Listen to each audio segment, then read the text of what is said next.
Lose, no matter what. Welcome, everyone. Welcome to spring. Welcome to a rainy day, and welcome to sunshine in our meeting of the largest civic organization in the Roanoke Valley. I'm Michael Brocta. It's a pleasure for me to be serving as president for this club. Just one or two quick things to acknowledge. There are members in this club that deserve our attention. I'm going to tell you about a couple of them. So our sympathy is being extended to former member Martha Birch on the passing of her husband, past President Bob Birch.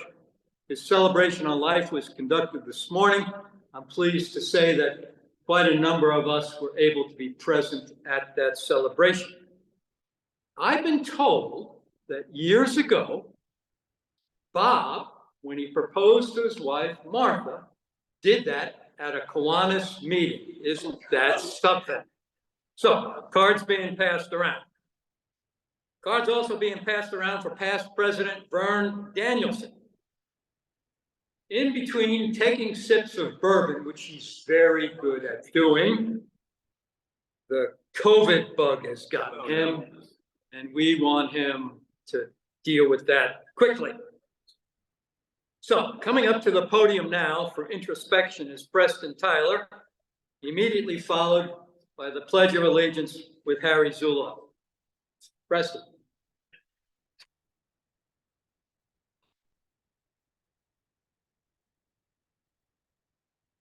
Good afternoon. Are we waiting?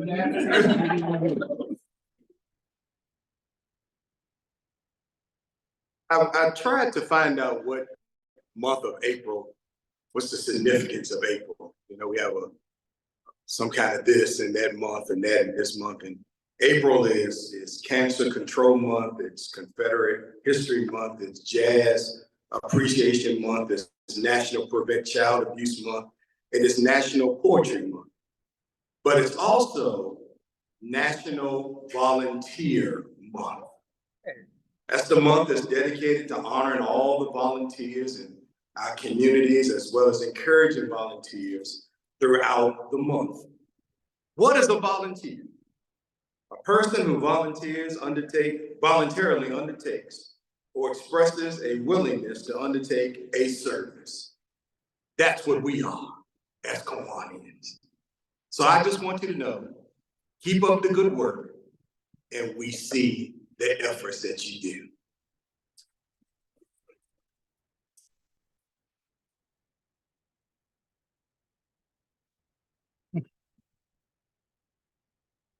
Let's do the pledge.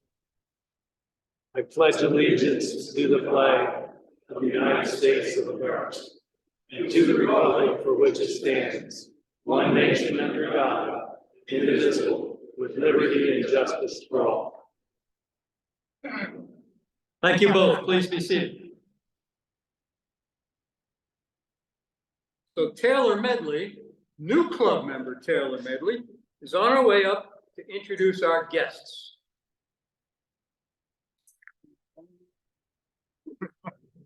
Hello, everybody. If you don't know me, I'm Taylor. If you don't know me, that means I didn't do a great job at the welcome table today. So hopefully you do. I am here to welcome our guests today. We are so happy to have 3 guests with us today, and I ask that you all please rise along with your Kiwanian host as well. Jay Galden of TBS Construction, hosted by Sam Leinberger. Today, Jay submitted a corporate membership application, and we are so excited to have. We also have Emily Bender of the Blue Ridge Land Conservancy, hosted by David Perry. Also, Casey Shiflett, also of the Blue Ridge Land Conservancy, hosted by David Perry. Thank you so much for joining us today, and we hope to see you again. We have one guest joining us who I didn't get signed in. Can you tell us your name? Welcome. We're so happy to have you. Thank you, Taylor, and thank you, guests. So Jean is right here because it's the beginning of the month. And every month we get up here to celebrate birthdays. And I promise that I will sing the best I can when asked to do that shortly. Jean. Yeah, I think we're gonna have to do it a cappella today, because Judy just sat down for her lunch and I don't have the heart to interrupt her. Here she comes, here she comes. Oh, bless you, Judy. You're so wonderful. All right, so April 1st, no bullet, was Chloe Willis's birthday. April 2nd was Andre Brooks's birthday. I think it might have been her 21st birthday. April 5th is Sam Darby. April 10, Tim Thompson. April 12th, Bob Haberman, who's here today. April 12th is also Bert Boyd's birthday. April 14th, Gary Dirk. I know I saw him today. April 18th, Jim Randall's right here at the front table. April 19th, Eddie Barnes, he's with us today. And April 27th, Dwight Steele. All right, y'all ready? Happy birthday to you. Birthday, dear Kiwanis. Happy birthday to you. Well done, everybody. Turns out we have a brand new Kiwani who joined the club who wasn't mentioned on the list. And their birthday is actually today, I'm told. And that's Chamber of Commerce President Eric Sitchak. So for some reason, he thought he should spend his birthday with his wife and not with us. I hope he corrects that behavior in the future. So one of my favorite things to do up here is present a permanent badge. And this permanent badge is being presented to a club member who has already demonstrated a remarkable level of activity and commitment to this club, which is the way we like it. Because the most successful new members of our club get busy early and stay with us for a long time. Bert Boyd, you're going to come up here and receive your badge.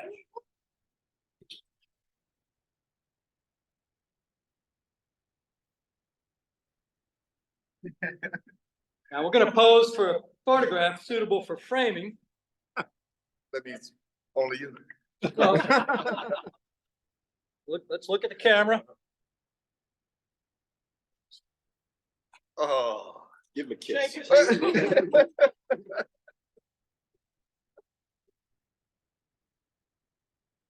you, sir.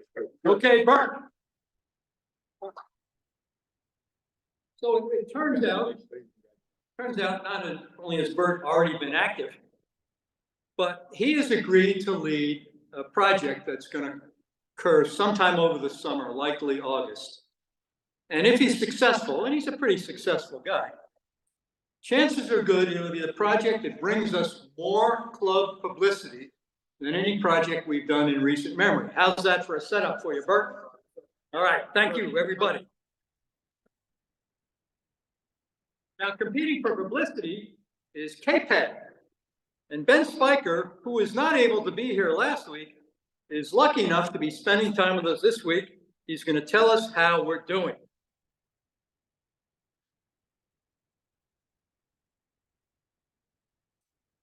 Many kudos to Judy Clark for her inspiring rendition of the Star Wars theme song. I kind of missed the Death March though, you know, the da da da da da. I'm with you. Okay, okay. That can be your intro music. That should be my intro music. I've often been referred to as a very dark person. We're having a pretty good week this week.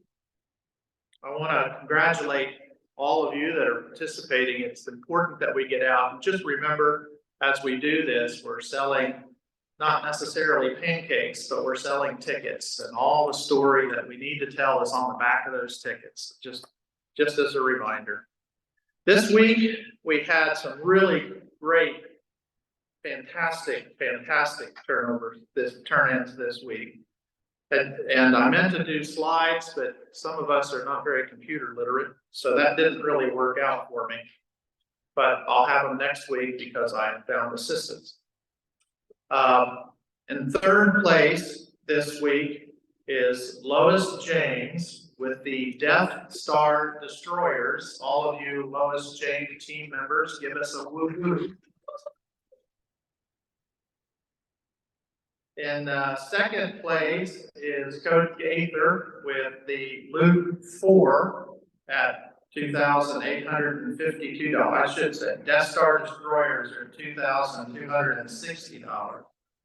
Luke 4 in second place is at $2,852. All of you. Woo-hoo! Woo-hoo! And the Joe Lemmer's team, C3PO droids. Joe, are you here? Yeah. Come get a magic wand full of bubbles to celebrate 4,880. Way to go. Way to go, Joe. Hold the wand up, Joe. That's right. Blow some bubbles. A special shout out to some of these top performers. Those of you that have contributed or participated to the tune of $350, hold your hands up high. Dean is going to deliver to you a little token of our appreciation. The Roanoke Star ornaments. The Roanoke Star Christmas, I guess Christmas ornament. To those that have contributed more than $350 and up. To tell you who the top performers are so far, we have Bart Wilner and Joe Limmer, both in at 500, they tied. We have Joe Gaither, Coach Gaither is in at 569. We have Lois James, who's in at 650. We have Mike Loveman, who I know is not finished yet. He's on Zoom. He's on Zoom. We have Mike Loveman at $1,050. But listen to this. We have Rupert Cutler, who is to date $2,000. Oh, my goodness. $600. Whoa! Way to go, Rupert. The way Rupert does it, I think it's brilliant, and if I were as influential as Rupert, I would do it too. He has an email campaign that he starts early in the season, and he's sending out, I think, something in the neighborhood of 60 or 70 emails to encourage people to purchase pancake tickets. Now, again, a lot of these folks are out of town. There are contacts that he has that are just all over the country. And they're not coming to have a pancake. But they are inspired by what's on the back of that ticket. And that's what Rupert is talking about when he sends his email out. And when he talks to his friends and contacts, he's talking about what happened with the money that's printed on the back of these tickets. So that's where we are. To date, we have a total of $15,094. This week's turn in was $4,238. We have, I don't know what came in today, John. 2,100. We got about 2,100 in so far. Drop your money off at my office if you can't make it to a meeting. We'll be sure and get it counted in for next week. Amy, do you have anything to add? Amy's having voice troubles today. She had a bit of a fall. Didn't want to do a lot of talking, but I'll get her up here anyway. You think the bruise is from taking a blow on the chin, but it was from a fall. Nobody hit it. A good battle with some stormtroopers. We have the jewelry here that Azars has given to us that will be in the raffle for all of you who picked up a star today. Your name is going in the hat to be drawn at the end of K-Pad for the, it's a beautiful bracelet with rubies and moonstones in it, and sterling silver. It's an antique. Very nice. I mean, their value was $250, and I know it's a lot more than that. So anybody who turns in, sells their whole package for $350, then your name goes in the hat. And remember, coaches, get out there and get your people to sell, because the top coach will get a dinner date at Billy's, and thanks to Larry, 2 tickets to Cabaret. All right, thank you. And we have other things in the works. And we have a video today. Thank you, President Mike.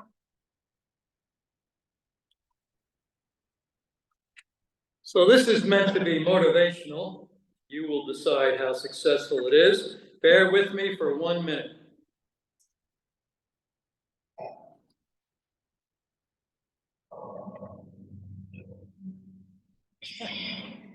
I am your leader. You will be the type of man. You will spell candidate tickets. Am I the leader, God?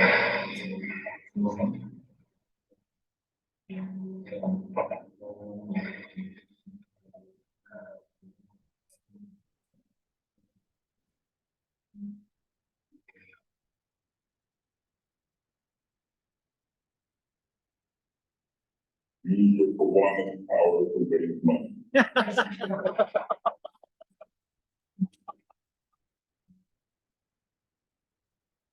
Fail to obey will be banished to death dog. Goodness.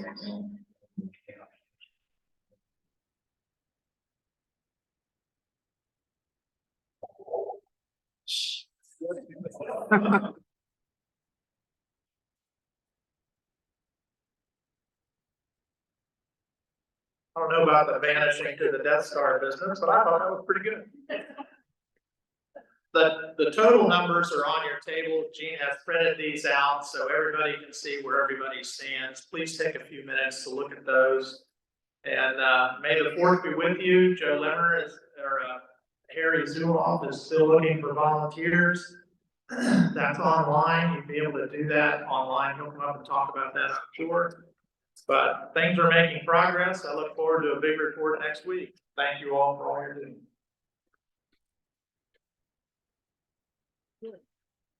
Thank you, Ben, Amy, and the KPAD team. I'll put in a plug for Harry Zuloff, who has arranged for us to be signing up online. I encourage you to do that. I've signed up, and my wife has signed up, so we're looking forward to seeing most all of you here, May the 4th. Now, it's time for me to go through the announcements, and I'm going to draw your attention to an image on the screen. This is an image of the online calendar on our Kiwanis website. In red, I have highlighted every Saturday in April. Can you see that we are doing something every Saturday of the month this year? Pay attention to the announcements. You'll hear about those and other things. There's no doubt in my mind why we're one of the largest and most successful Kiwanis clubs in the world. When I look at the calendar, that's all I need to know. We are active and engaged. So, on the meeting agenda, you'll see the book club is meeting tonight at South County Library. They meet in person. David Hartman is chairing that group. The officers will meet tomorrow. The planning for the fun day, going to meet on Zoom on Friday morning. KPAD operations meets also Friday morning. They're meeting in person at Montano's. There's a slight time change on that. Pay attention. Strategic planning, Bill Bestbitch and his team meet on Saturday at Carvin's Cove. Bill has assembled a really large and impressive team to do the planning for our club for the next 5 years. I feel really comfortable with our club's future when I look at the people on that team. I think we'll be in good hands. At some point, you'll be given a draft of their output for your consideration. So let's see, Saturday at noon, the same Saturday as some of us are planning, Sherry Hartman is joining in some neighborhood groups to clean up around the Melrose neighborhood and our nature park. Like it's 10 till noon. Oh, and 10 till noon, whatever I said, it's 10 till noon, thank you. So, the board, we're gonna meet on Monday, locations TBD. This will be the second month in a row where past President Ben Spiker has arranged for us to meet off-site at a different location. We appreciate his efforts toward that goal. We also invite each and every one of you to join us. We usually have guests at our board meetings. I encourage you to be one of those guests. Moving down through the April list of busyness that I showed on the screen, on Saturday morning, April 13th, several of us will be marching in the Daisy Art Parade, carrying an 8-foot paper mache Larry the Log Perch and carrying our Kiwanis banner. Gene Bollendorf has got sign-up sheets. We need to have a big Kiwanis presence. This is part of our outreach efforts to show the community who we are. No skills required, just show up and walk for about a mile, all right? Later in the afternoon, Harry Zuloff, who's orchestrated our participation in the Wasina Bridge Party, we're doing the same thing. We're waving our Kiwanis banner, we're staffing a booth, we're helping with the bridge party. Same thing, show up there, perfect for kids, perfect for kids. And then lastly on this list, more is on the website, of course, is the Blue Ridge Marathon, right? We're gonna staff an entire aid station up on Roanoke Mountain and hand out drinks. We'll have a Kiwanis banner up for that as well. Lots of public events for us to gain publicity during April. Lots of opportunities for you to be outside in spring weather. Have I missed any announcements? Prayer breakfast tickets are on sale today. Okay, It's on there. right. Prayer breakfast tickets are now on sale, so take advantage of that. And this last Saturday, not on your agenda, but last Saturday in April, some of us are going over to the nature park to plant stuff in the pollinator garden. Sign-up sheets are on your tables. I was just over there this past week. The garden is waiting for us. All right, thank you all for that.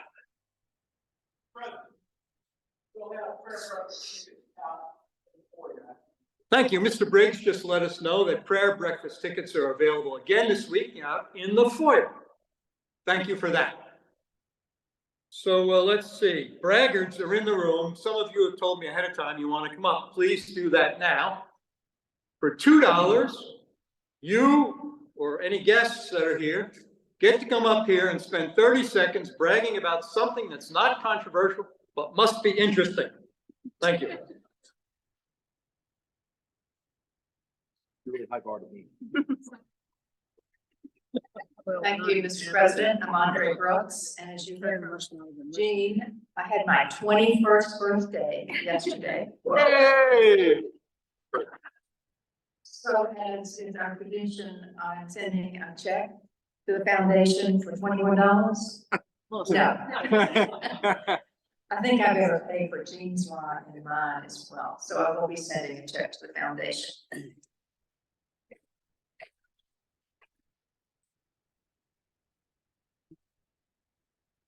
Good afternoon, I'm Bruce Swanson. So on Tuesday, on the front page of the Roanoke Times, there's the story, Roanoke log perch no longer endangered. Did anybody see that story? Yeah. Yeah, I think some of them are going upstream towards Sherry Hartman's head. They're still out there. So I don't know if we can take credit for that, We should. but if our club is on the leading edge, we should definitely be doing something. So I think we should genetically modify the log perch and put a QR code for the K-Pad event on it. And that way, anyone who catches one will say, what is that for? Outreach. Outreach, okay, thank you. And then next week, Ken Briggs won't be here, but I will be here selling the tickets for our prayer breakfast. And if you feel guilty enough, I'm also willing to sell some indulgences if you'd like to, buy those as well. But we do look forward to your attendance at the prayer breakfast on May the 2nd, is that correct? May 2nd. May 2nd, thank you so much.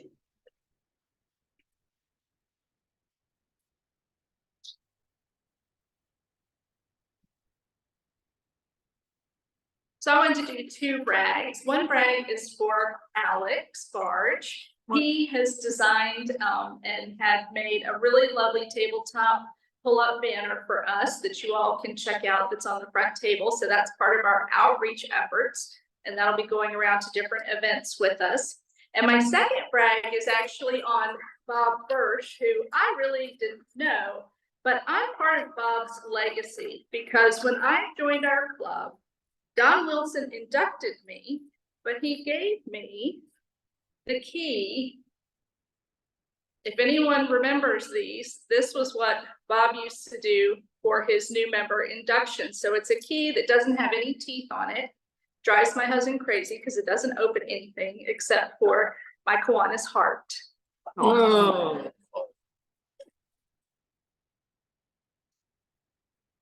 All right, Sherry Hartman here with a few brags, one on behalf of Larry. Now, Larry may not be on the endangered species list, but be clear, Larry is still at serious threat of being an endangered species. So let's not let down our guard on this. Larry still needs you, and you're gonna learn a lot about Larry the log perch over the next couple of months. We're gonna celebrate him at Spring Fun Day, and everybody who was involved in this deserves, besides Larry himself, deserves a shout out, a brag today. We had Rupert Cutler informing the writing of this book. It's been accepted by Roanoke City Schools as meeting the standards of learning for 3rd grade. And it's gotten quite a buzz, as you might have heard. It actually made the front page of the Roanoke Times. So be on the lookout for our outreach that's related to Larry the log perch, including participation in the Daisy Parade. I didn't know Jean did a sign up. I know I did a sign up and put it out there. Please join us April 13th to promote our club, help carry, wear some kind of hat if you want, your Kiwanis shirts, and help us carry the banner, the club banner, and to escort an 8-foot version of Larry.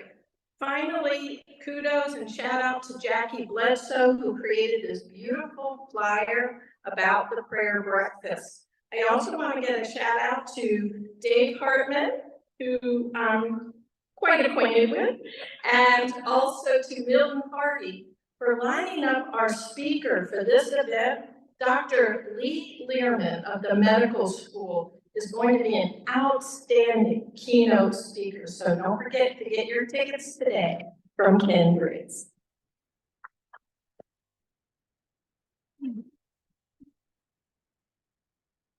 Ladies and gentlemen, I'm Judy Clark. I'm the pianist here over here. Next week, if you can come a little early, you're going to get seriously an incredible privilege. Kevin Matheson, who's a member of the Roanoke Symphony and has done a lot of concertinas around here, has been invited to the Czech Republic to record the first movement of the Mendelssohn violin concerto. It's a really famous piece. It's also very tuneful. Even if you don't know beans about music, it's the kind of thing we really enjoy. Before he leaves for the Czech Republic, he wants an opportunity just to play this, to road run it for an audience. You guys are it. He will be here. If you could come a little early, seriously, about 12:15, you will get to hear this great piece and wish him well as he goes to Europe with it. So just want to let you know. Thanks. Outstanding. Thank you, Judy. We'll all look forward to coming in early next Wednesday. And thank you, braggarts. You met the criteria of being brief and interesting. So we're hoping Dave Perry can do likewise as he introduces our speaker.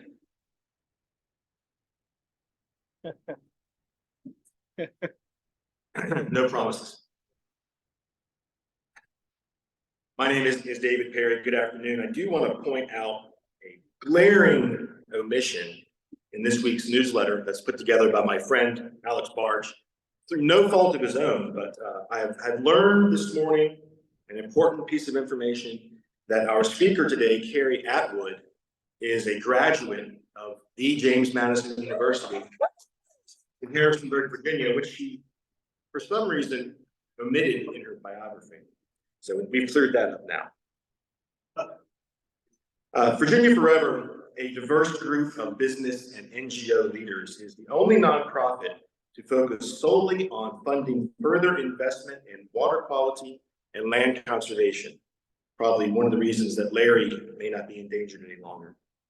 As executive director of Virginia Forever, Carrie works with a board group of businesses and NGOs to advocate for funding of water quality and land conservation projects in Virginia. Previously, she served as director of legal services for the Environmental Health Division at the Virginia Department of Health, and as assistant attorney general in the office of the AG, working with state agencies such as the Virginia Department of Health, Department of Environmental Quality, Department of Forestry, and the Department of Energy. She is also an adjunct professor at Radford University Waldron School of Health and Human Services, teaching public health law and ethics. And in her spare time, she sits on the Roanoke City Planning Commission, where she's been a planning commissioner since 2017. So without further ado, please join me in welcoming Carrie Atwood.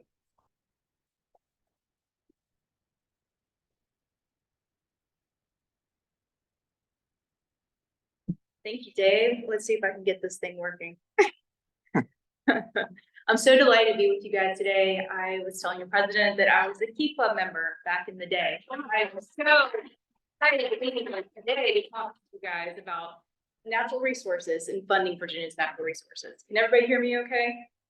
All right. Let's see if this thing works from here. I think I'm gonna have to move my computer over a little bit. Let's see.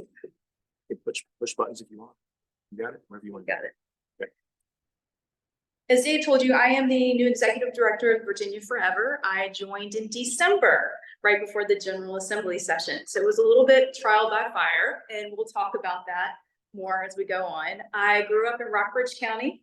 I lived in Richmond for about 15 years, and then we moved back here to the Roanoke Valley when my husband got a job here, and to be closer to family in Rockbridge County and our family farm. And I wanted to play a little bit of James River Blues for you guys so you can understand what we're dealing with. This is some Old Crow medicine show. Okay, here's a roadmap of what we're going to talk about today. We're going to talk about what Virginia Forever is, what we do, the study and investment plan that we developed, and the lobbying efforts that took place in this 2024 General Assembly session. It was my first session, so it was a little bit of trial by fire, as we talked about, and you'll get to see how Virginia Forever really played a part in the session this year. So what is Virginia Forever? We are a very unique group. We represent businesses, environmental organizations, and outdoor enthusiasts. Our organization focuses our lobbying efforts on only the budget bill. We do not lobby for policy positions. The budget items that are part of our natural resources plan already exist in state law, and we advocate to fully fund them.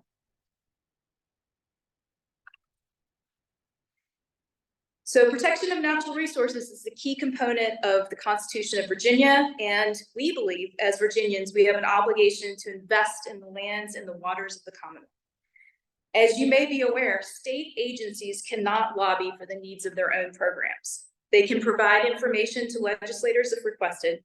Virginia Forever frequently meets with these directors of the state agencies within the Secretariats of Natural Resources and Agriculture to discuss with them what their funding needs are.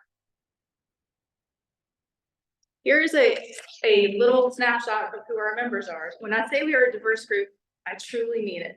We have everybody on there from Appalachian Power, Dominion Energy, Smithfield Foods, Tyson Foods, West Rock, Waste Management, to the Chesapeake Bay Foundation, James River Association, and the Nature Conservancy.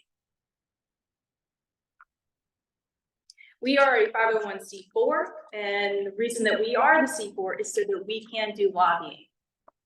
Our goal is to bring together the diverse stakeholders that we talked about for this public funding of land acquisition for conservation and water quality protection.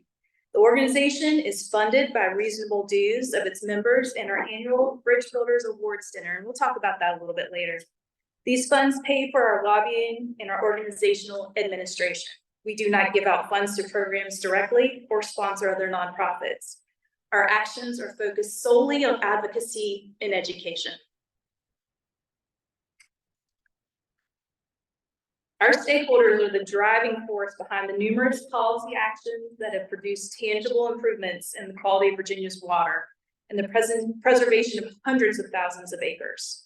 Members of Virginia Forever include individuals from corporations, nonprofits across the Commonwealth. Through collaboration and a consensus-based approach, our diverse coalition brings together unique perspectives. These are just some of the areas that many of our members are engaged in. We have a new member who joined us. They're an engineering firm, Hazen and Sawyer, and they have been doing restoration and conservation projects, and we're featuring them in our newsletter this year. And they just did a big stream restoration with the city of Charlottesville. We have Chesapeake Bay Foundation and James River Association doing advocacy and policy work in the General Assembly as we speak. We have Dominion Energy working for our corporate engagement. They host many of our events and are a big sponsor for much of the work that we do. So this is how we advocate. These are just some of the entities that we meet with. We meet with the agency heads and key government officials. We attend committee meetings and hearings, and we conduct direct outreach to lawmakers. We help educate decision makers on current land and water concerns, as well as the impact of funding and budget amendments on environmental programs. We closely monitor budget discussions affecting the Water Quality Improvement Fund and the Virginia Land Conservation Fund. Next, I'm going to talk about a study that we conducted. So we received a grant from the Virginia Environmental Endowment in 2017, and that grant was to study how Virginia's funding of its natural resources compares to our sister states. What we found in this study, with the help of fiscal analytics, was that less than 1% of available state revenues are spent on natural resources, ranking Virginia near the very bottom of all 50 states. We're actually third from the bottom. Southeastern and mid-Atlantic states, on average, doubled Virginia's natural resource spending. These are our fellow Chesapeake Bay states. Natural resources funding has been crowded out by growth in Medicaid and debt service. And between 2001 and 2018, Virginia's spending on natural resources actually declined by 1%. To put this in perspective, there was a study completed by the Piedmont Environmental Council in 2011 that determined that Virginia's natural resources contribute almost $22 billion to the economic growth of the state. $8 billion alone came from outdoor recreation. And there's a link to that report that you can look at, and there's a link to our report there at the bottom that's on our website. So based on our studies that we conducted in the study of the Piedmont Environmental Council, we realized that there was a real gap between what our natural resources provide to the state and what the state is spending on our natural resources. So we decided to develop a plan, and it's called our Natural Resources Investment Plan, so that we could lay out what the state needs in order to meet its water quality goals and its land preservation goals. And we had our inaugural one about 7 years ago at this point. It was a consensus-based report. It took us over a year to produce it. It involved all of our business entities, our agricultural members, our environmental members, as well as the state agencies to give us needs assessments for their programs. It was science-based with clear funding rationale, supported by our entire membership. And it's been widely accepted by the governor's office in each preceding governorship and state environmental and agricultural agencies. We also provided to General Assembly members and their staffs when they asked for assistance in funding allocation. So our plan is broken up into water quality and land conservation. We'll start with talking about our planned investments for land. And you'll see here that I've tried to break it down per year and in the aggregate as well as what we're calling for in our investment plan for Virginia to invest in. And it's for the Virginia Land Conservation Foundation, it's the biggest bucket, $30 million per year. Get Outdoors Fund, the Virginia Black, Indigenous, and People of Color Historic Preservation Fund, the Virginia Farmland Preservation Fund, the Land Preservation Tax Credit, and then funding in general for state parks, other public lands, and trails. Now, what do all these things mean? I've just rattled off a bunch of funds. I'm going to give you a brief overview of what these funds are and what they do so you can see the import. Virginia Land Conservation Fund is administered partly through the Department of Conservation and Recreation. And if I rattle off an acronym and don't tell you what it means, somebody stop me, because I am known to do that. And everybody in the environmental realm loves an acronym. This funds land conservation projects in the areas of farmlands and forests, lands of historic or cultural significance, natural areas and open spaces and parklands. In any locality, municipality, or nonprofit can apply to get this grant funding. Get Outdoors Fund is administered from the Virginia Outdoors Foundation, provides grants for projects that increase access to safe open space in Virginia's communities, especially those that are underserved. The BIPOC Fund provides grants for the acquisition, protection, and rehabilitation of historical and archaeological sites of significance associated with Virginia's BIPOC communities. Our Preservation Fund incentivizes local governments to invest in farmland protections. Localities with established purchase of developmental rights are eligible to apply for these funds. The Land Preservation Tax Credit, also through DCR, Virginia allows an income tax credit for 40% of the value of the donated land or conservation easements. In state parks, here I really want to point this out. Currently, our state parks have a deferred maintenance backlog of $280 million. That does not take into account new infrastructure and new parks that are needed to meet with the growth that the outdoor recreation sector has experienced. Our impact on water. These are our budgetary goals for water investment in the Commonwealth. So this is in the aggregate. $988 million for wastewater treatment plant upgrades, $200 million for stormwater projects, and 89.4.2, very specific here, for agricultural BMPs, which means best management projects for cost share. These are all in the aggregate. These are based on a 4-year term because we've decided to align our natural resources investment plan with a governorship term of 4 years. And when a budget is passed, it's passed in 2-year terms. Now, when we're talking about all this money, where is it going? The Water Quality Improvement Fund, that's the biggest fund.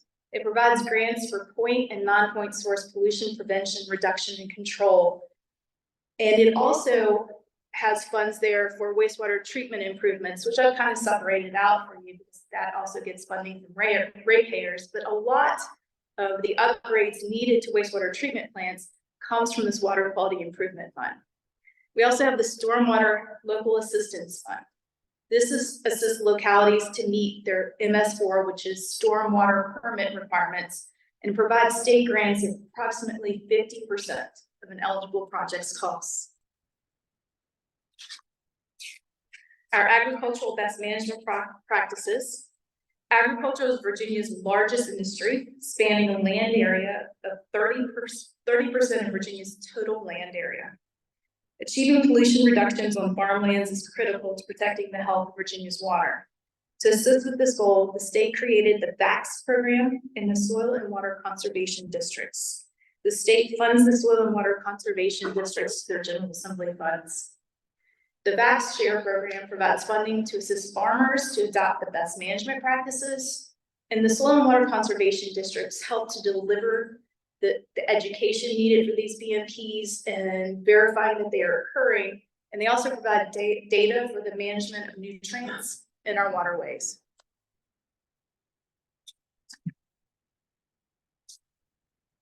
Resilience is our last bucket that we'll talk about. Its estimates of the impacts from climate change, including sea level rise and inland flooding, indicate that Virginia and Virginians, to make them resilient to these changes, is a mammoth task and estimated to cost tens of billions of dollars. Currently, Virginia has no formal needs assessment process to help policymakers and appropriators quantify the precise and manageable costs of responding to known resilience needs in the next 4 years. Virginia Forever recommends General Assembly appropriate $100 million per year over the next 4 years. The main fund for this is the Community Flood Preparedness Fund. However, that's where localities can seek funding to develop and implement resilience funds. However, it was mostly funded through the Regional Greenhouse Gas Initiative, RGGI for short. Last year, the State Air Control Board voted to not participate in RGGI any longer, and lawsuits have ensued. So we're not really sure where we are with RGGI. The House and Senate's budget that they presented to the governor puts RGGI back in. So we'll see what happens going forward. These are our guiding principles when we're looking about lobbying and our advocacy. That picture is me with Chairman Peggy Sanner of Virginia Forever. She was the previous executive director of Chesapeake Bay Foundation. And we're standing there with Delegate Sheila Simons from the Newport News, Portsmouth area when we did our lobbying day this year.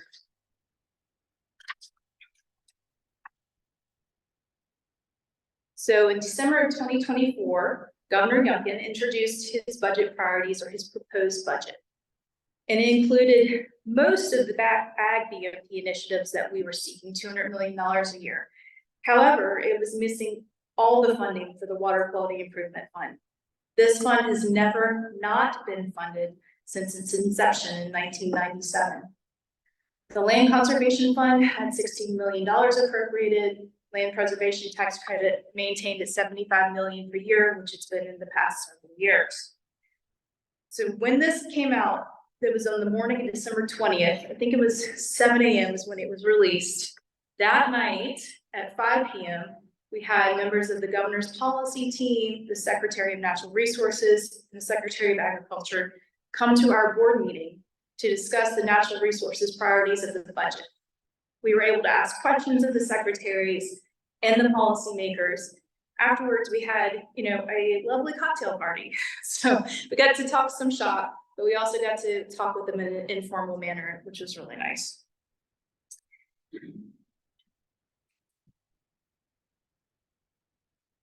So looking at our natural resources investment plan and the governor's budget, we decided to create our lobbying plan for this year. We're highlighting the number one thing we were looking for, which is that $200 million a year for water quality improvement funds. And this was mainly allocated for wastewater treatment facilities that are already in the midst of construction projects in Lynchburg and Hampton Roads and all over the state, trying to do nutrient reduction and just upgrade their facilities. We were looking for $30 million for the Stormwater Local Assistance Fund, and you can see right down the line of what our lobbying plan ensued. After we created our lobbying goals, we created materials highlighting these goals, and then we picked a lobby day. It was February 8th. Members of Virginia Forever in teams of 4 to 5 met with legislators all day long. Started at 8:15 a.m. and I didn't leave the Capitol until 5:30 p.m. In addition to these efforts, I spent that week lobbying different legislators, and our full-time lobbyists with McGuire Woods continued meeting with legislators. And we've continuously sent communications and updates to members of the General Assembly, their staff, and as information becomes available and when it's been requested.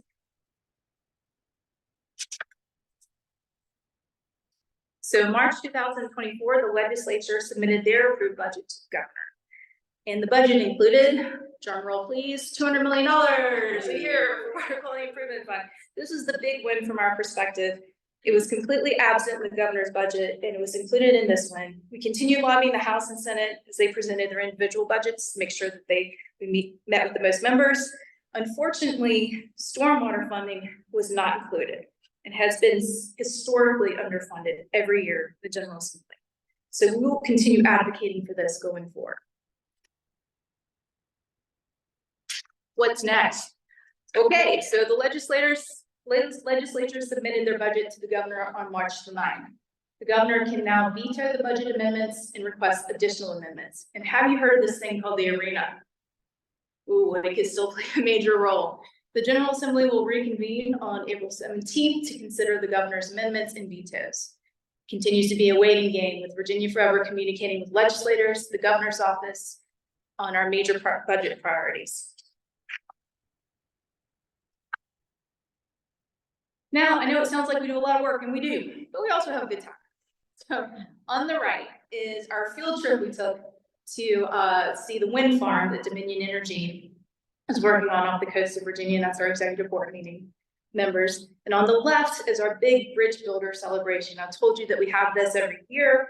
We have the two big events, the bridge builder celebration, which happens in October, and then we have the budget conference the day the budget is released, and we have the governor's staff with us that day. And then we have the big fun cocktail party afterwards.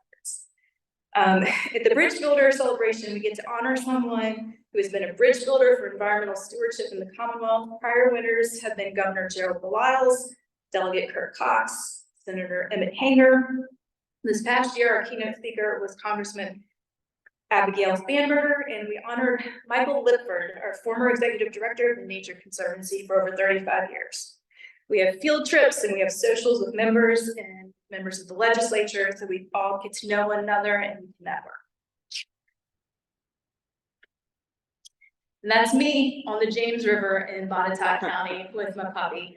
And that is my favorite place to be in the entire world in the summertime. And I hope to see you guys out there. If you have any questions, I'm happy to answer them. I have business cards up here. If you'd like to learn more about Virginia Forever, how you can join us and support our efforts, we'd be glad to talk to you. Thank you so much. And here is my contact information.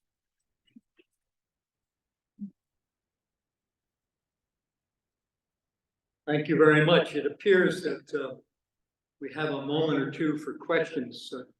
Would you be willing to take a couple now, and perhaps would you be willing to stay a moment after the meeting? Yep. Questions from the audience? Good, because I'll start. So I'm just wondering where the funding comes from for your organization. It's from members' dues and our bridge builder celebration. Funding comes from members' dues and your bridge builders event. And I'm also wondering if there's an intersection between the work you do and some of the local activities here in the Roanoke Valley. Well, I'm hoping for that to be the case. Since I joined as executive director, you may not have noticed, but on the member list, pretty much everybody is from east of Charlottesville. So, and I want to change that. Okay, so one of your goals then is to expand the scope of your membership to include people not east of Charlottesville. I'll just suggest to you, no response required at this point in time, that this group would be a good group for you to begin doing that with. Dave, you have an assignment. Understood. Okay. Any other questions? All right, then. So in appreciation for you coming to speak to us today, you've indicated that the honorarium should go to Virginia Forever. If you'll come up here, we'll give you the check and we'll take a photograph. Over this way, we don't want Dave in the picture. So let's come in a little further. There we go. Thank you very much. Thank you very much.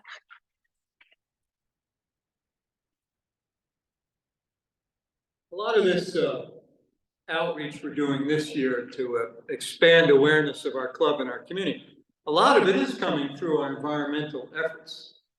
And I can tell you, having been present at many community events where this subject has come up, I can tell you that the people in those rooms who are attending these community events are surprised and amazed that the Kiwanis Club of Roanoke is as active in the environment space as we are. It's an impressive thing for us to be doing, also important. Now, looking to the future, Dave has lined up all the speakers for this month. We appreciate that. And next, with the exception of next week, which is when we have our annual legislative update. Once a year, we offer some of the politicians who represent this region of Virginia, we invite them to come speak to us to tell us what's been going on in Richmond and what is going to be going on in the near future. I invite you to come attend next week and listen to Chris Head and Sam Rasool tell us about what's going on. So with no further agenda items,